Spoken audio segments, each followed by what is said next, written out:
Yeah, it's live now. Okay, perfect. Perfect. Okay, guys.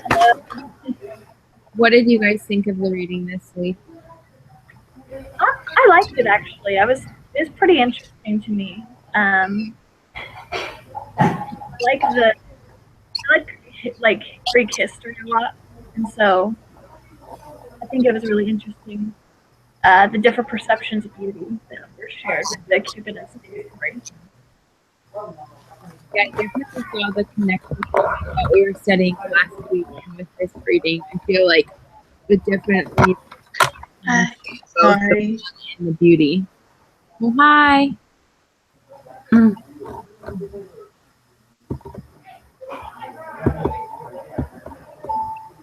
Okay. Can you hear me? Yeah. Yeah. Oh, okay. Yeah.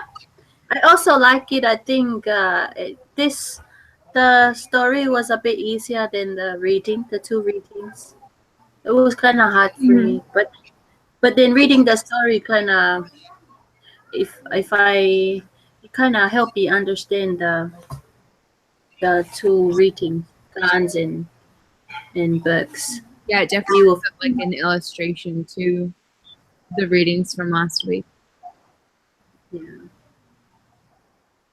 It's true. What did you think about it, Kezia? Can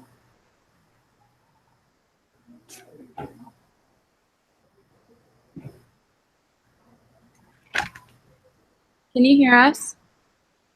Did you hear us? I think she's frozen. She looks like she's frozen on my screen. Yeah. Oh, she's gone. Not one. Oh, shoot. Scared her away. I'm sure she'll be back in a second. Yeah, she'll be back. Well, we can continue on until she gets last week and this week is definitely how like society views beauty. It's definitely like having to do with looks and like materialistic things. Like Cupid is so attracted to her because of her beauty, and then she's more beautiful than like supposedly the prettiest girl in like basically a god. And I feel like that's definitely how in today's society we view beauty as well. Like we talked about that in the last video, but that's something that I think in this reading I made the connection between the two, that beauty is typically like, I mean I don't agree with it, but it's an outside thing, like it's materialistic in how you look. I agree. I think that especially the part where Cupid is going into the room to I think it's to hook her with his arrow so she seems unbeautiful to everybody else. How he like was so captured up in her beauty, he actually fell in love with her and like accidentally poked himself. And so I think that's just so interesting that like even though he's a god, he was able to make mistakes due to her overwhelming beauty. Like even though he's seen the most beautiful, his mother is considered the most beautiful god of all time. He still was able to fall in love with a mortal who was supposedly even more beautiful. Yeah. I think I like that part too.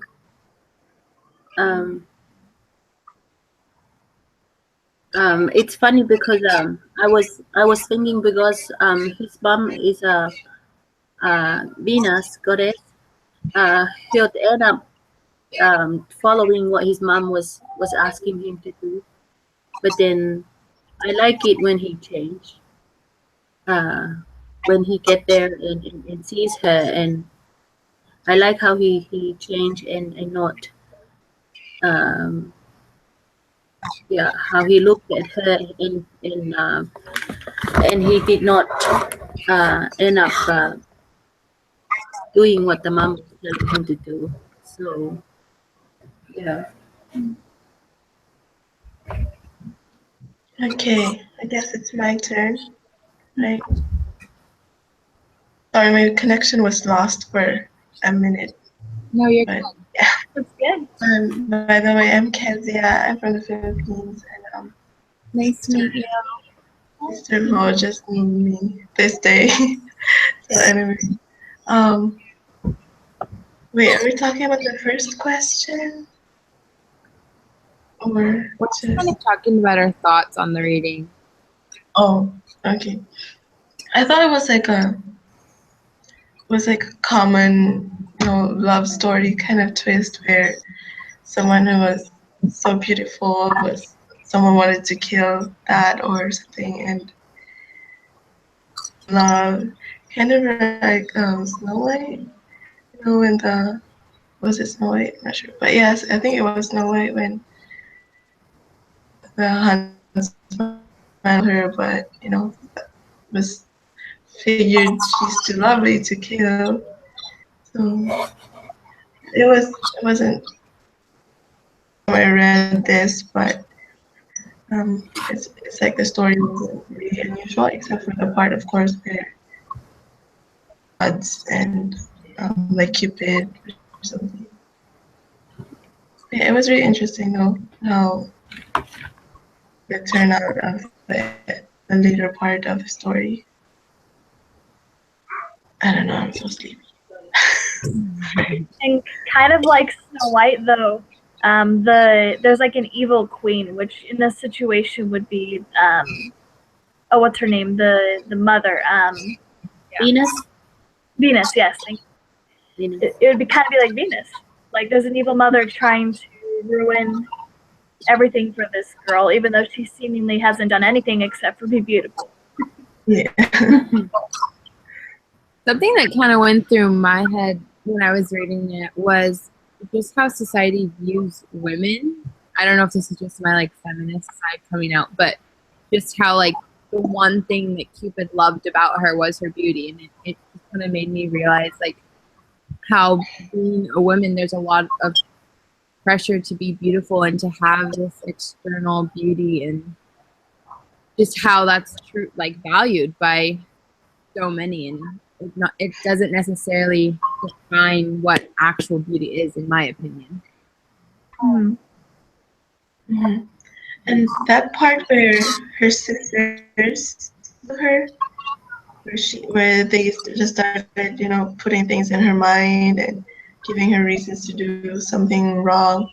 It's like a reminder that even maybe your sisters, even in terms of beauty, maybe not that bad, but it does exist.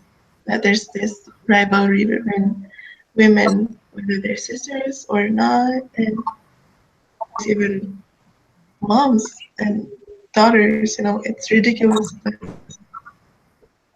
kind of like what you're saying with our society right now. Yeah. When I was reading books, I came across one part. I think, to my understanding, he was saying that sometimes we are attracted to people because we kind of feel sorry for them, and so I was wondering if, yeah, so it was that part which says those various causes of sympathy which attach us to any person or things from secondary considerations. So I was thinking, like, did what's his name? The son, Venus' son. Cupid. Oh, Cupid. Yeah, did Cupid like feel sorry for her that he did not poke her? Because I think he could have done it, but then when he hurt himself, then he did not do anything to her.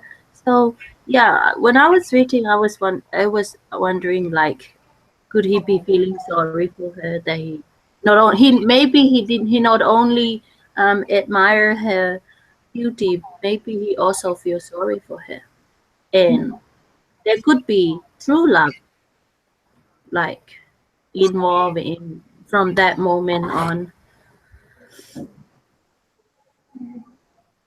It's true. So, One of the questions that was mentioned is, do you think that Cupid is beautiful? to me, I think he is. I mean, when we read the text, he's physically, um, the way they describe it, he's beautiful physically, the face and everything. But when it comes to looking at other attributes, like looking at how he did not listen to the evil doings of his mom, I think that's also that we could consider that beautiful. Um, that's what I'm thinking. So Yeah. because in the reading, they say is kind of um, you know, the one who the one that his father was talking to was asking to for help. He said that the girl, what's the name? I forgot. Psych.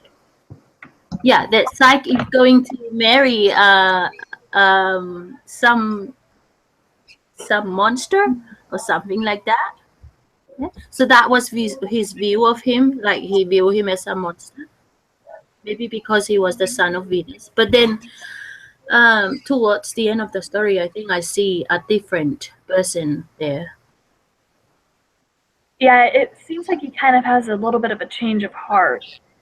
It was interesting when he basically tells when Psyche and Cupid are married, he basically tells Psyche, "Hey, I can't. You can never see me. Like you can never look at me. I must remain hidden to you at all times." And so when she finally gets curious enough to see who is this, it's like her sisters are pushing her to figure out who it is. And when she realizes how handsome he is, it kind of seems like he falls in love with her almost. Like, or she falls in love with him. Sorry, like at that moment because oh, he's beautiful. Like, and that kind of gives this idea like, do you fall in love with someone because of their looks, or like or does she really care that oh, he only comes to me at nighttime, he only comes to me when it's convenient. She doesn't really think about all the details about it. She's like, oh, he's beautiful, you know. Which I feel like a lot of people Yeah, and Yeah. sorry, go ahead. and like You before she was even curious, she was okay being the wife because her condition was she has all these treasures, she has all these assistants, she has all these things. So she didn't mind, not being able to see the husband. I think kind of blinded by, oh, my situation is so okay that this is not bad at all. So even if my husband is a beast, I get to own all. Like that said earlier, that there's a secondary reason that like maybe she wasn't really after the beauty of Cupid, but she was after what she has in return as the wife. Mm-hmm. Yeah.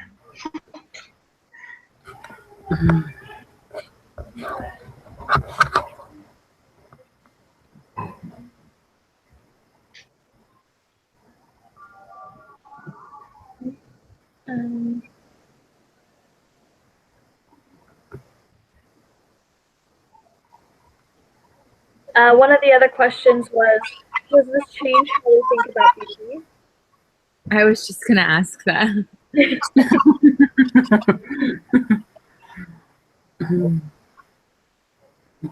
Does anyone have any comments on that? Because I can go, but I feel like I talk a lot.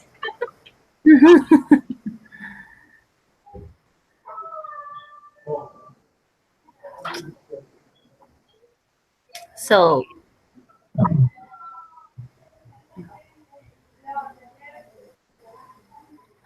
I still believe in everything is unique and everything is beautiful in their own ways. So even if you look ugly, but you have um, good attitudes, I think we could consider that beauty. So if I have a husband and he's being good to me, not physically beauty. I think I'll see him, like I'll still consider him that beautiful. And even though some people may say he's not good looking, I'll still think he's the most good looking person because he deep down I I know that he's it's just his outside appearance, but the inside is beautiful.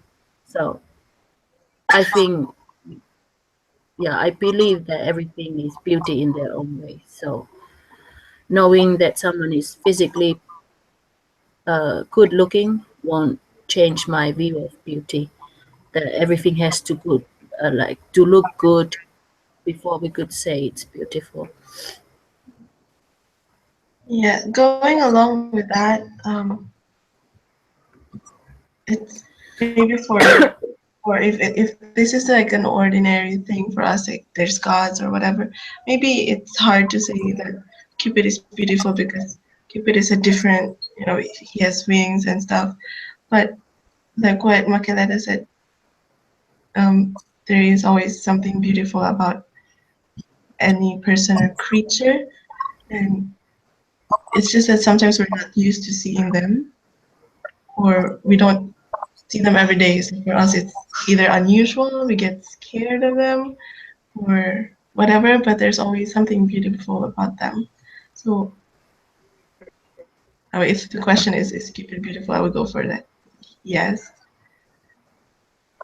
Anyway, so yeah. I think to go along with Makaleta's comment, um, I think that I completely agree that inner beauty is so in my opinion, inner beauty is more important than outer beauty because you can change your outer appearance so easily, but it's hard to change your inner who you are. But I also feel like in society and as well as just being natural instinct, like the natural man, as the scriptures would say, like there is like this attraction to beautiful things, like beautiful people, beautiful flowers, rainbows, such like that, you know. So, but it's the inner beauty that you can find ugliness or beauty in things that appear ugly, if that makes sense. Like, trying to give an example, like coal is still ugly, but when it has enough pressure, it becomes a diamond. So, like, you have to look past the outer appearance of it to be able to find the beauty within everything and everyone.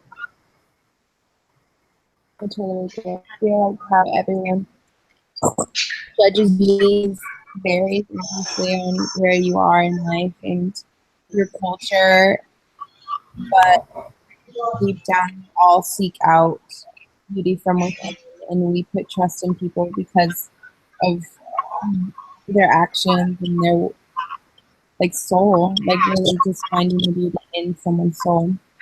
And it doesn't necessarily have to do with what's going on in the outside world or just from appearance.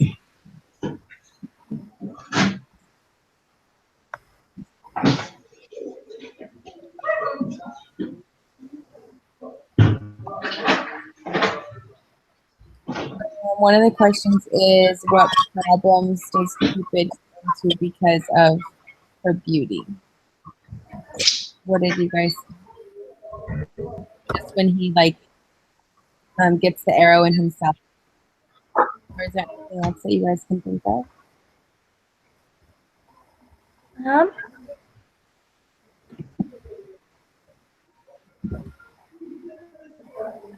That's kind of the only one that comes to my mind. I mean, I'm sure his mother wasn't happy with him, so that's a problem that came because she was so beautiful. I'm sure his mother was furious.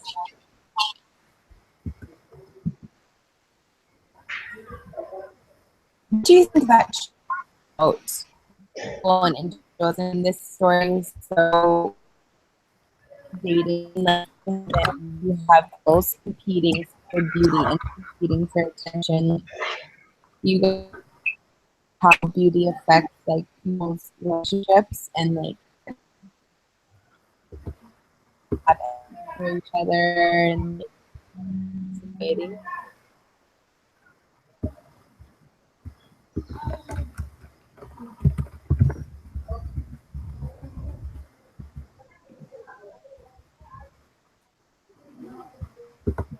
I'm sorry, I didn't catch anything you said. You cut out.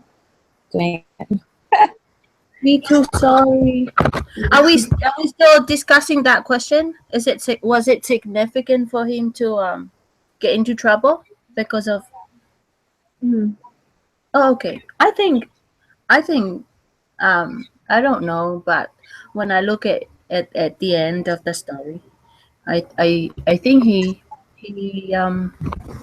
finally get to marry her, and I think it was worth it.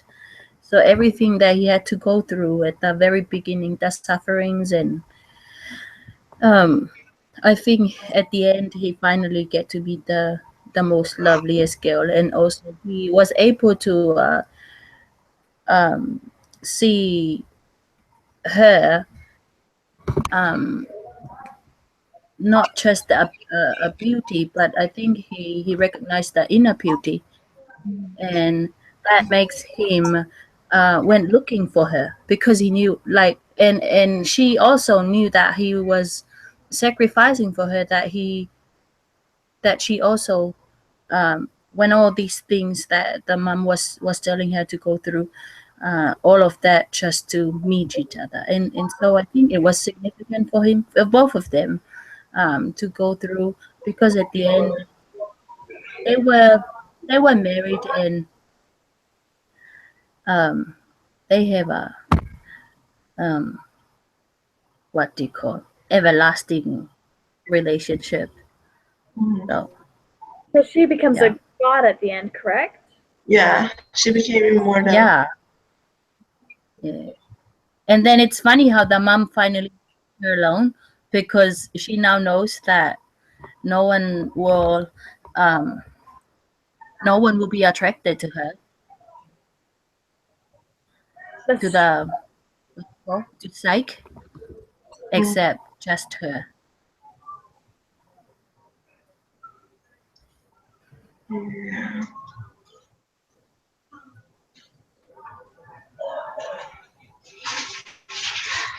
Um, yeah, I would say it is significant. Particularly like the whole thing about the story. He it's like the big reason why they are together is because he got distracted by her beauty, and but later, like what Makeleta said, later they fell in love with each other, not just physically, that they are willing to, go beyond what, or to violate all those whatever. And like for Cupid's part, that he violated his mom's command, and then for Psyche going through all the hard things for him. And so it's kind of like the story as it is. It's like the very important factor that made the whole story what it is for until the end. It's because of her beauty. It's because of her beauty that Venus was so envious, and that she made her do things that would prove that Psyche was really in love with Cupid.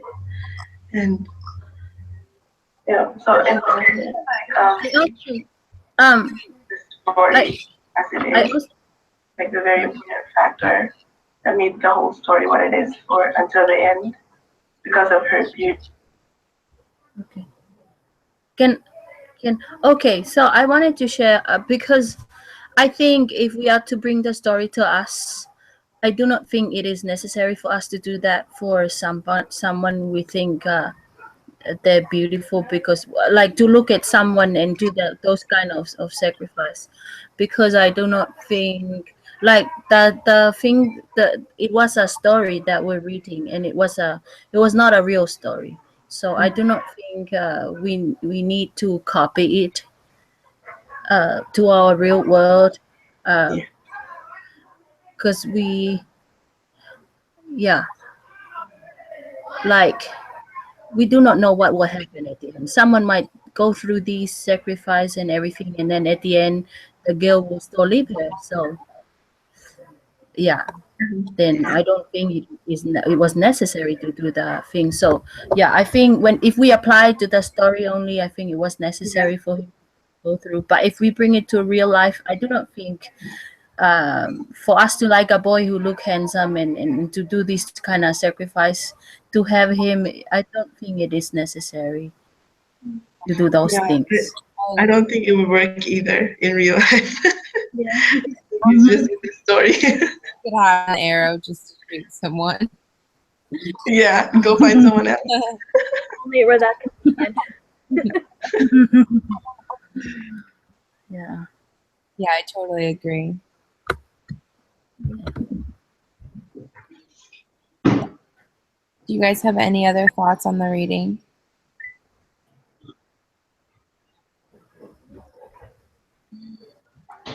I think we're good.